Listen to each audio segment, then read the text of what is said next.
The morning air was crisp outside the bustling courthouse, its grand marble steps echoing with the sounds of hurried footsteps and murmured conversations. Among the throng of people weaving in and out of the imposing building, one figure stood out, not because he was trying to, but because of what he represented. Judge Malcolm Wright, a distinguished African-American man in his early 50s, carried himself with the quiet dignity of someone who had spent decades fighting for justice. His tailored suit and briefcase spoke of professionalism, but the gentle smile he offered to a passing clerk revealed the warmth beneath the authority. As Judge Wright approached the courthouse entrance, he noticed a new officer stationed near the security checkpoint. Officer Blake Redding, a young white man with sharp features and a neatly pressed uniform, was clearly trying to make an impression. His posture was rigid, his eyes scanning every individual with the meticulousness of someone who took his duty very seriously, perhaps a bit too seriously. Judge Wright offered a polite nod as he approached, but Officer Redding barely acknowledged it, holding up a hand instead. "Sir, I'm going to need to see some ID," he said firmly, his tone leaving no room for argument. The request caught Judge Wright off guard. He had walked through these doors countless times over the years without ever being stopped. The courthouse staff knew him well. His face was even on a plaque in the main hallway. "Excuse me?" Judge Wright asked, his voice calm, but tinged with surprise. "I need to see your ID," Officer Redding repeated, his expression unyielding. "Standard protocol." A few people nearby slowed their steps, sensing the brewing tension. Judge Wright opened his briefcase and retrieved his courthouse badge, holding it up for the officer to inspect. "Here you go, Judge Malcolm Wright," he said, keeping his tone measured. But instead of waving him through, Officer Redding scrutinized the badge as if it might be fake. "This could be anyone's," he muttered, shaking his head. "I'll need to verify it." "Verify it?" Judge Wright asked, his eyebrows lifting. "Son, I've been working in this courthouse longer than you've probably been wearing that badge. Surely someone inside can confirm who I am." The officer's jaw tightened. "Rules are rules, sir. Everyone gets the same treatment." Judge Wright took a slow breath, feeling the weight of the moment. He didn't want to escalate the situation, but the implicit message was clear. This wasn't just about protocol. This was about perception. He glanced around at the gathering onlookers, the curious and wary faces telling him he wasn't imagining the subtext. "Very well," Judge Wright said after a pause, slipping his badge back into his briefcase. "Let's go inside and clear this up." But Officer Redding didn't move. "I'll have to ask you to stay right here until I confirm your identity," he said, placing a hand on his radio. "This won't take long." Judge Wright's chest tightened as a familiar wave of frustration surged within him. He had fought his whole life against moments like this, moments where his accomplishments, his integrity, and his very humanity seemed invisible to someone with a badge. He could feel the eyes of the crowd, some sympathetic, others skeptical. But he also knew he had to tread carefully. Any sign of anger could be twisted into something it wasn't. "All right," he said softly, folding his arms. "Take your time." Officer Redding turned away to speak into his radio, leaving Judge Wright standing there under the weight of a dozen unspoken assumptions. The air seemed to thicken as seconds stretched into minutes. A courthouse clerk hurried over, her expression flustered when she recognized who was being detained. "Officer, this is Judge Wright," she said quickly. "There's no need for all this." But Officer Redding barely glanced at her. "Ma'am, I'm following procedure. If there's an issue, take it up with my supervisor." The clerk shot an apologetic look at Judge Wright, who offered her a small, understanding nod. This wasn't her fight to fix. It was his, as it had always been. And then, just as the tension seemed ready to snap, a familiar voice boomed from behind the crowd. "What in the world is going on here?" All heads turned as Chief Justice Eleanor Fields, a formidable woman with a commanding presence, strode toward the scene. Her sharp eyes swept over Officer Redding before landing on Judge Wright, her expression softening. "Judge Wright, is everything all right?" Judge Wright hesitated, debating how much to say. But before he could respond, Officer Redding stepped forward, his hand still on his radio. "Chief Justice, I'm just ensuring proper security protocol is followed." Chief Justice Fields raised an eyebrow. By detaining one of our most respected judges? Officer, I suggest you reconsider how you interpret protocol before you embarrass yourself further. But what happened next wasn't a simple resolution. It was the start of a chain of events that no one in that moment could have anticipated. Events that would challenge biases, unravel hidden truths, and ultimately force everyone involved to confront the deeper issues at play. For as Judge Wright finally stepped past the checkpoint and into the courthouse, he couldn't shake the feeling that this was far from over. Something about Officer Redding's demeanor suggested this encounter was only the beginning. As Judge Wright walked into the courthouse, the chatter behind him slowly faded into the background. The grand hall, with its towering ceilings and walls lined with portraits of past judges, had always felt like a second home to him. Today, however, it felt different. The tension from the encounter lingered, like an unwelcome guest refusing to leave. He adjusted his tie and forced himself to focus. There was a full docket ahead, and he couldn't let one incident throw him off balance. Still, the questions swirled in his mind. Why had Officer Redding been so unyielding? Was it really about protocol, or was something else driving his behavior? Malcolm had spent years navigating unspoken biases, learning to choose his battles carefully. But this one gnawed at him. It wasn't the first time he had been underestimated, and he doubted it would be the last. But something about the officer's demeanor suggested a deeper tension, a quiet storm brewing beneath the surface. Inside his chambers, Malcolm settled into his chair, taking a moment to ground himself. The familiar scent of leather-bound books and the faint hum of the courthouse activity usually brought him comfort. He pulled out his notes for the day's cases, determined to refocus. But just as he began to immerse himself, there was a knock at the door. "Come in," he called, his voice steady. The door opened to reveal Elena Martinez, his clerk. Her expression was a mix of concern and hesitation. "Judge Wright, can I speak with you for a moment?" she asked, stepping inside and closing the door behind her. "Of course, Elena. What's on your mind?" he asked, gesturing for her to sit. She hesitated, fidgeting with the edge of a folder in her hands. "It's about what happened this morning. I couldn't help but notice the way that officer treated you. It didn't sit right with me." Malcolm sighed, leaning back in his chair. "I appreciate your concern, Elena, but it's nothing new. Unfortunately, people make assumptions. It's easier to let it go and move on." "But should you?" she pressed, her voice tinged with frustration. "I mean, you're not just anyone walking into this courthouse. You're a judge, for crying out loud. If someone like you has to deal with this kind of treatment, what does that say about the rest of us?" Her words struck a chord. Malcolm had always prided himself on leading by example, on being the calm in the storm. But Elena was right. This wasn't just about him. It was about the broader implications, the message it sent to everyone who faced similar challenges every day. "I hear you," he said finally. "But calling it out in the heat of the moment often does more harm than good. Sometimes it's about finding the right time and place to address these things."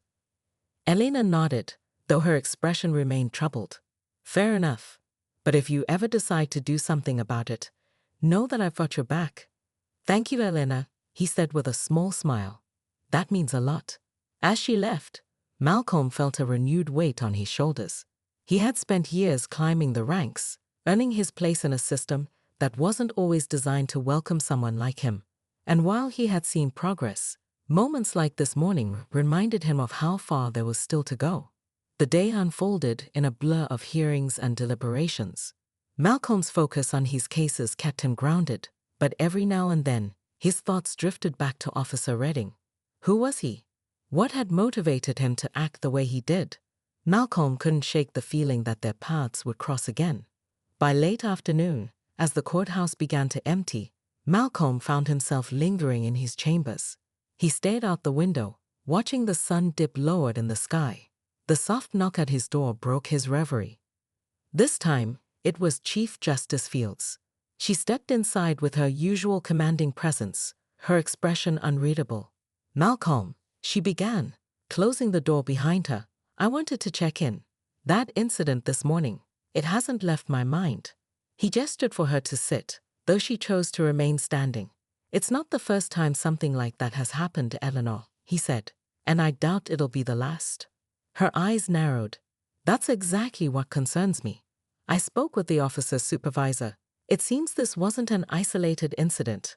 There have been complaints." Malcolm raised an eyebrow.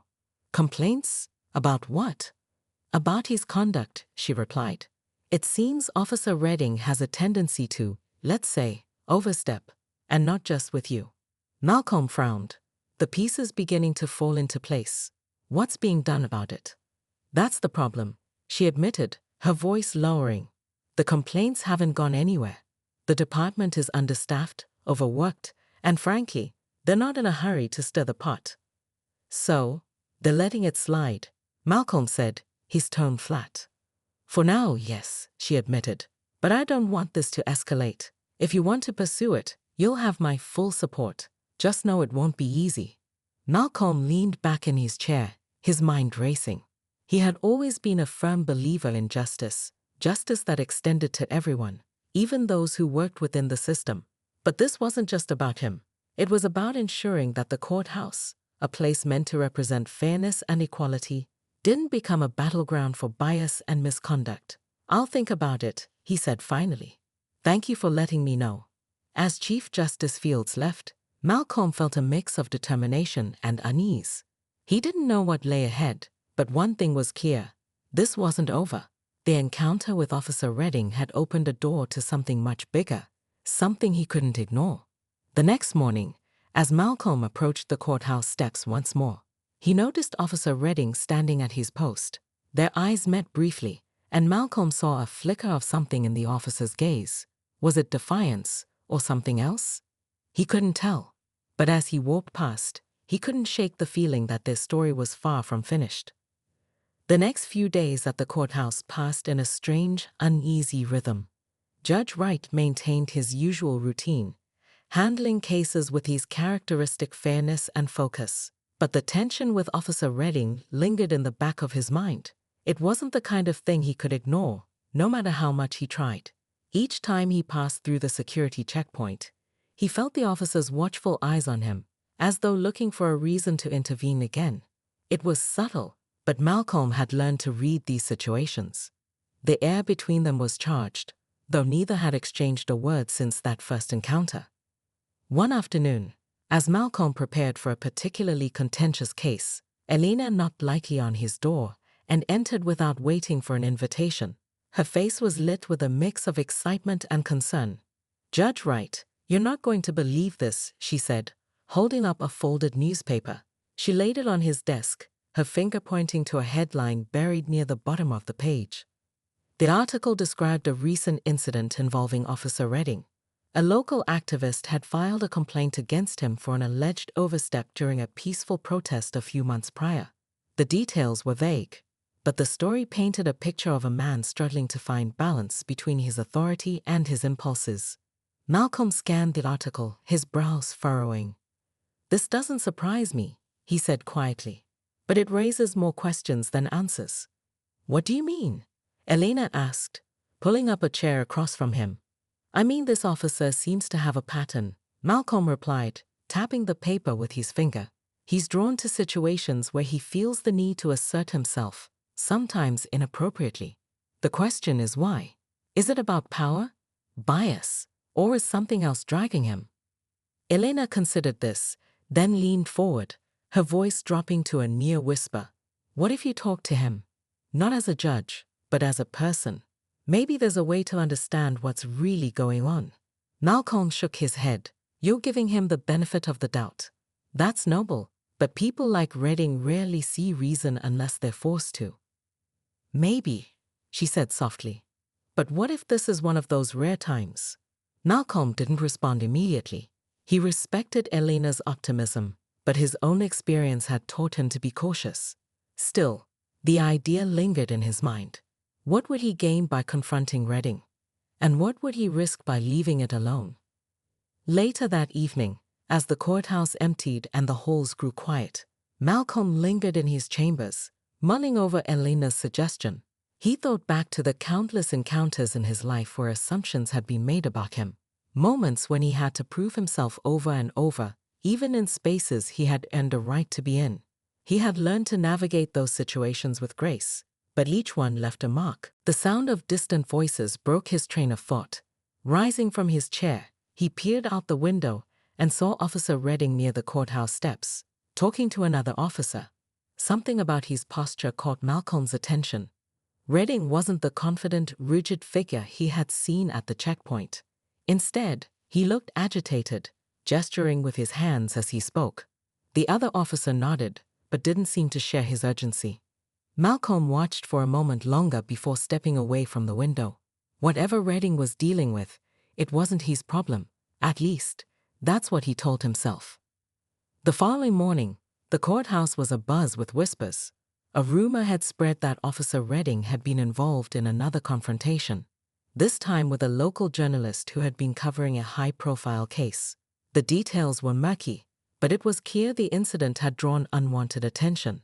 As Malcolm entered the courtroom, he noticed Chief Justice Fields standing in the hallway, her expression grim. She pulled him aside before he could enter. "Malcolm, we need to talk," she said, her voice low but urgent. "What's happened now?" he asked, though he already had a feeling. "There was an altercation last night," she explained. Redding detained a journalist outside the courthouse, claiming they were interfering with security protocols. The journalist is threatening legal action. Malcolm sighed, rubbing his temples. "This is spiraling out of control, which is why we need to address it," she said firmly. "I've spoken to the department head, and they're reviewing his conduct, but they're also looking for input from us." Malcolm raised an eyebrow. "From us? Why?" "Because you were involved in the initial incident," she said. "Your perspective carries weight. If you think this is a matter of bias, they'll take it seriously. But if it's something else, well, they need to know that too." Malcolm nodded slowly, the weight of the decision settling on his shoulders. "I'll think about it," he said finally. That evening, as Malcolm left the courthouse, he found himself face to face with Officer Redding at the security checkpoint. For a moment, neither man spoke. The air between them was heavy with unspoken tension. "Good evening, Judge," Redding said finally, his tone formal but not unkind. "Officer," Malcolm replied, studying him carefully. Before he could walk away, Redding hesitated, then said, "Judge Wright, about the other day." He stopped, as if the words were too difficult to form. Malcolm paused, turning to face him fully. "What about it?" Redding looked down for a moment, then back up, his expression conflicted. "I was just doing my job," he said, though his voice lacked conviction. "But if I came off, I don't know. If I caused offense, that wasn't my intention." Malcolm considered his words carefully. "Sometimes it's not about intention, officer. It's about impact. Do you understand that?" Redding didn't respond right away. Instead, he looked away, as though grappling with something he couldn't quite articulate. "I'm trying," he said finally, his voice barely audible. As Malcolm walked away, he couldn't help but feel that this story was far from over. Something about Redding's demeanor suggested there was more to him than met the eye, a hidden conflict waiting to surface. Whatever it was, Malcolm knew one thing for certain. The path ahead would be anything but simple. The days that followed were a whirlwind of growing tension, not just for Judge Wright, but for the courthouse as a whole. Whispers of Officer Redding's confrontations spread like wildfire, drawing the attention of not only staff, but also the public. Journalists began lingering outside, their cameras aimed at anyone who might provide a comment. The courthouse, once a symbol of order, now felt like the eye of a storm brewing just beyond its walls. Judge Wright couldn't ignore the mounting pressure. Each morning, as he passed through security, he noticed that uneasy glances exchanged between Redding and his colleagues. Though Redding maintained his stoic demeanor, there were cracks in his armor, moments of hesitation, an edge of unease in his voice. It was clear he was feeling the weight of scrutiny, but whether it was self-reflection or stubborn defiance remained uncertain. Inside his chambers, Malcolm found himself staring at a stack of letters from concerned community members. Some expressed outrage at Redding's behavior, demanding immediate action. Others were more measured, urging Malcolm to use his influence to push for systemic changes rather than focusing on a single individual. The diversity of opinions mirrored Malcolm's own conflicted thoughts. This wasn't just about one officer or one incident. It was about the deeper issues that allowed moments like these to happen in the first place. Elena, as always, was a steady presence, though her frustration was palpable. "Have you seen this?" she asked one afternoon, placing a folder on Malcolm's desk. Inside were printouts of social media posts, some from local activists and others from community members who had shared their own experiences with Officer Redding. The stories varied, but a pattern emerged. Redding seemed to overreach most often in situations involving people of color. "This isn't just about protocol," Elena said, her voice firm. "It's about power. He's using his position to assert control in ways that go beyond his duties." Malcolm leaned back in his chair, his fingers steepled as he considered her words. "If that's true, it's not just a problem with Redding. It's a problem with the system that allows it." "Exactly," Elena said. "And that's why this can't be swept under the rug. If we don't address it, we're complicit." Malcolm nodded, her words resonating deeply. But addressing it wasn't as simple as making a statement or filing a complaint. He knew that taking a stand would come with consequences, not just for him but for the entire courthouse. And yet, he couldn't shake the feeling that this was a moment that demanded action.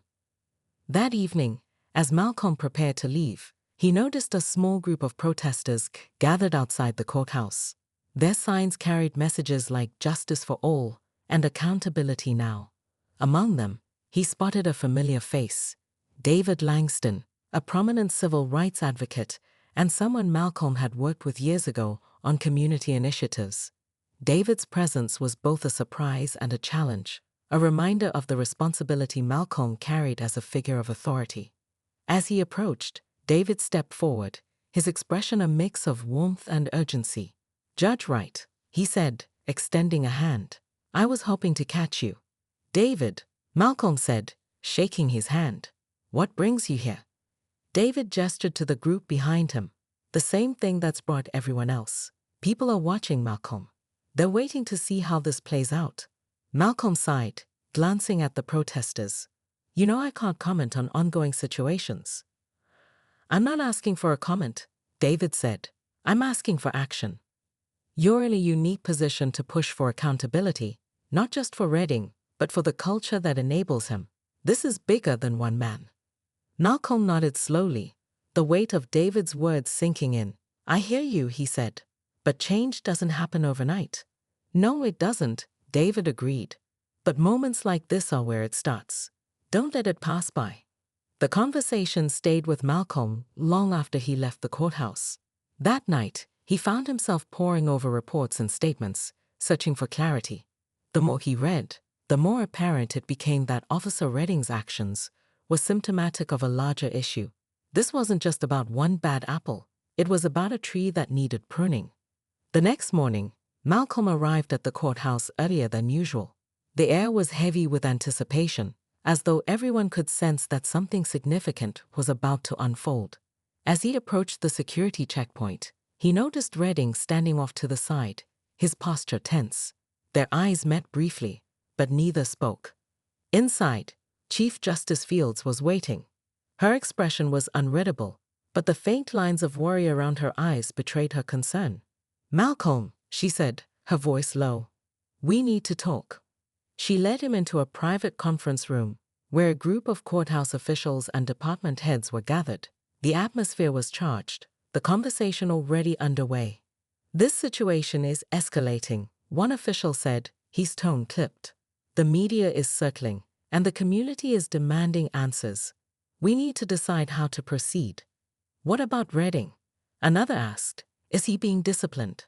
"The department is reviewing his conduct," Chief Justice Fields said.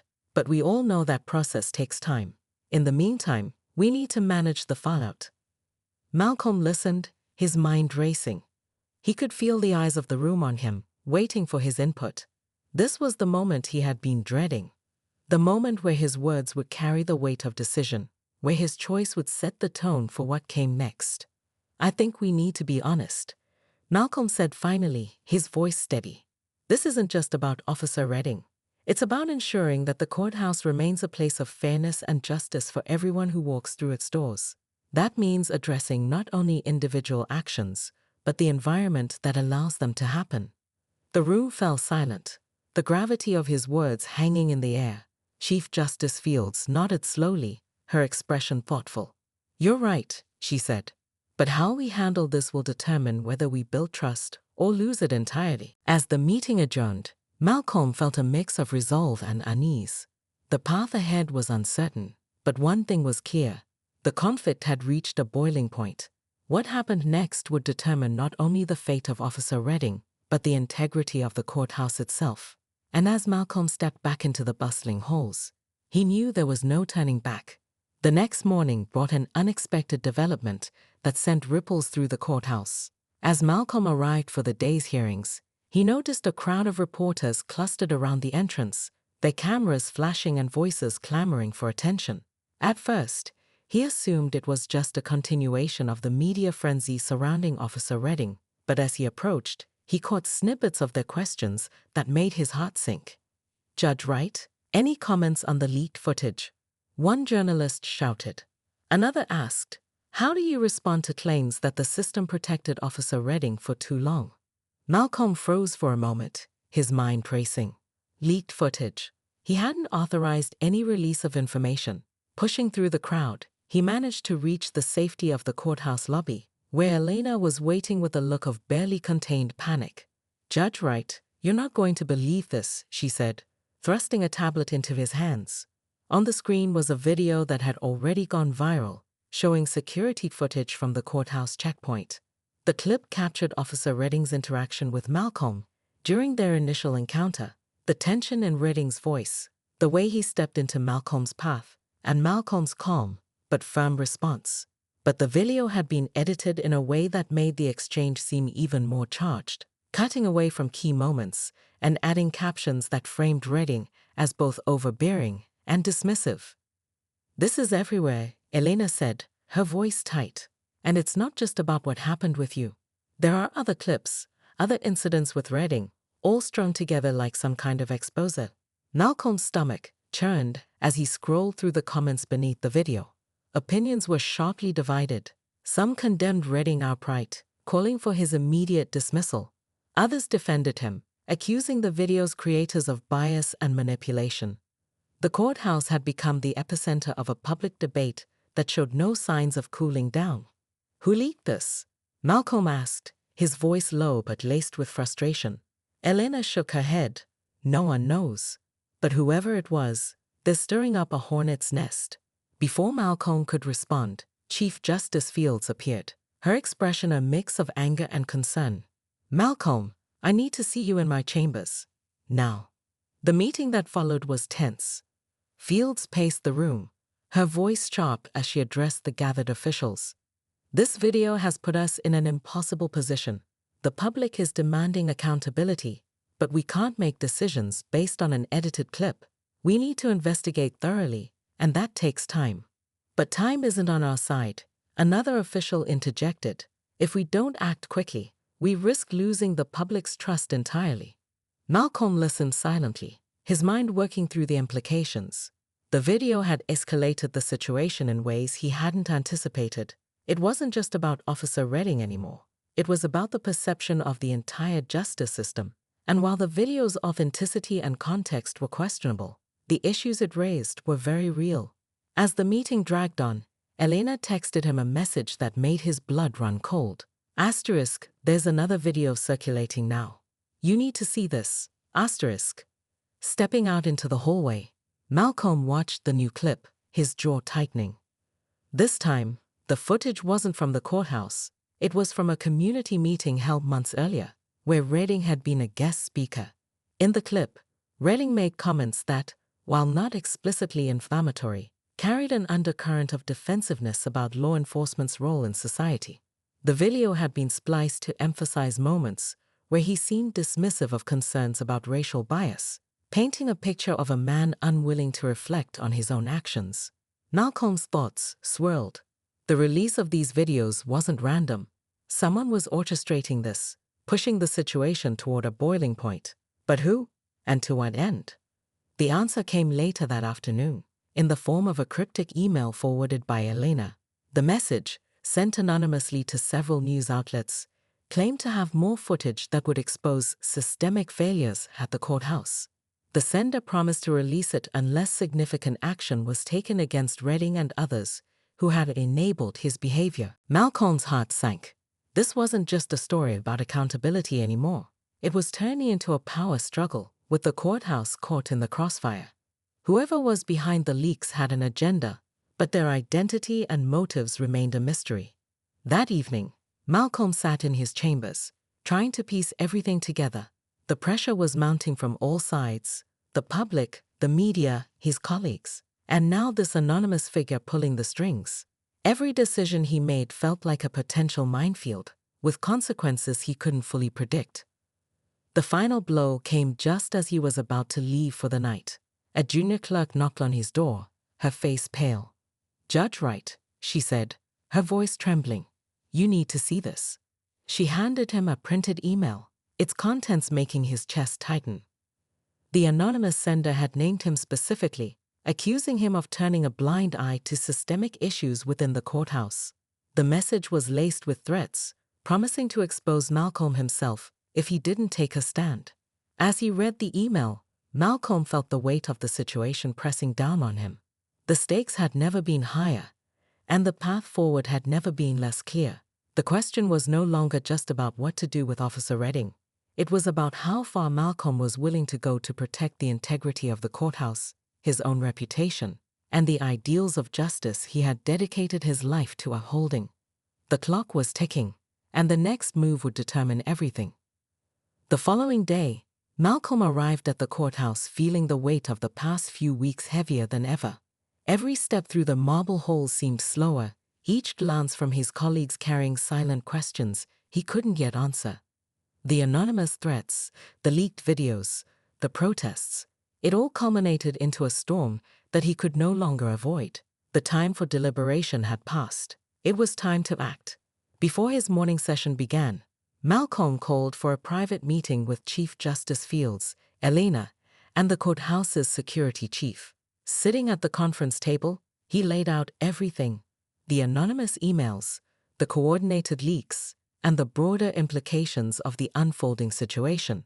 The room fell silent as Malcolm finished, his steady voice masking the turmoil underneath. "We're not dealing with one rogue officer or a simple PR crisis," Malcolm said firmly. "This is calculated. Someone is trying to undermine not just the courthouse, but the public's trust in our ability to deliver justice. If we don't get ahead of this, it won't just be Redding on trial, it'll be all of us." Fields leaned back in her chair, her expression unreadable.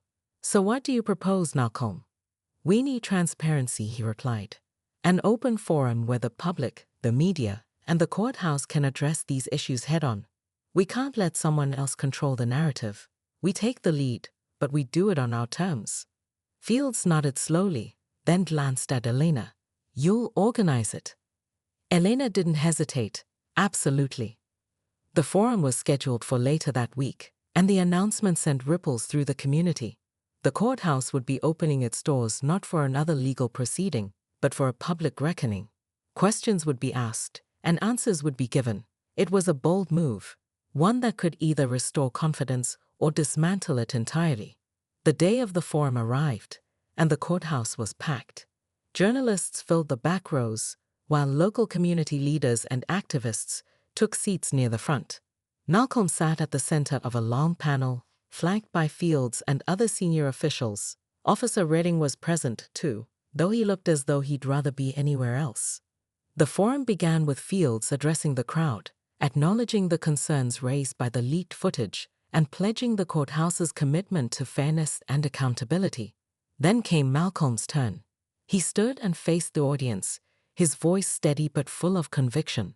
"What's been happening over the past few weeks has brought to light issues that go beyond any one individual," he said. "Yes, there are questions about Officer Redding's conduct, and those will be addressed. But the larger issue is the trust between this courthouse and the community it serves.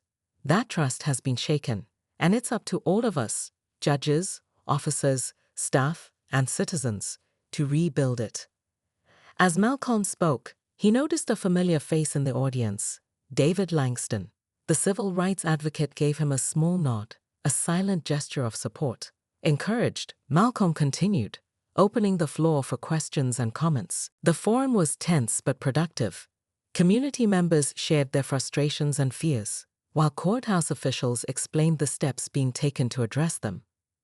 Railing himself was called upon to speak, and though he stumbled through his words, there was a moment of surprising vulnerability when he admitted that he hadn't always understood the impact of his actions.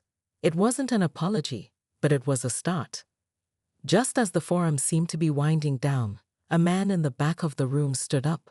He was tall, with a commanding presence and a voice that silenced the murmurs around him. "Judge Wright," he began, "you've spoken about accountability and trust, but isn't it true that you've had your own role in perpetuating this system? How can we trust someone who's been part of the problem?" The room fell silent, all eyes on Malcolm. He recognized the man immediately, James Carter, a journalist known for his relentless investigations. The question wasn't just challenging, it was personal, and it demanded an answer. Malcolm took a deep breath. "You're right to ask that question," he said. "As a judge, I've worked within a system that isn't perfect. I've made decisions based on the law, but I've also seen how the law can sometimes fail the people it's meant to protect. That's why I'm standing here today, not to defend the system as it is, but to push for what it can and should be." Carter nodded slightly, his expression unreadable, and sat back down. The tension in the room eased, and the forum concluded with a renewed sense of purpose. The courthouse had faced its reckoning, and though the road ahead would be difficult, there was hope for change. Later that evening, as Malcolm prepared to leave, Elena appeared at his door with a grim expression. "We traced the anonymous emails," she said, handing him a folder. Inside were documents linking the leaks to someone unexpected, a former courthouse employee who had been dismissed months earlier for misconduct. Their goal hadn't been justice, but revenge. The revelation was a twist Malcolm hadn't seen coming. While the issues raised by the leaks were real, the motivations behind them were anything but noble. It was a sobering reminder that the fight for justice was never as straightforward as it seemed. As Malcolm walked out of the courthouse that night, the cool air carried a sense of both closure and uncertainty. The story wasn't over, far from it, but for the first time in weeks, he felt a glimmer of hope. Change was coming, and this time, it would be on their terms.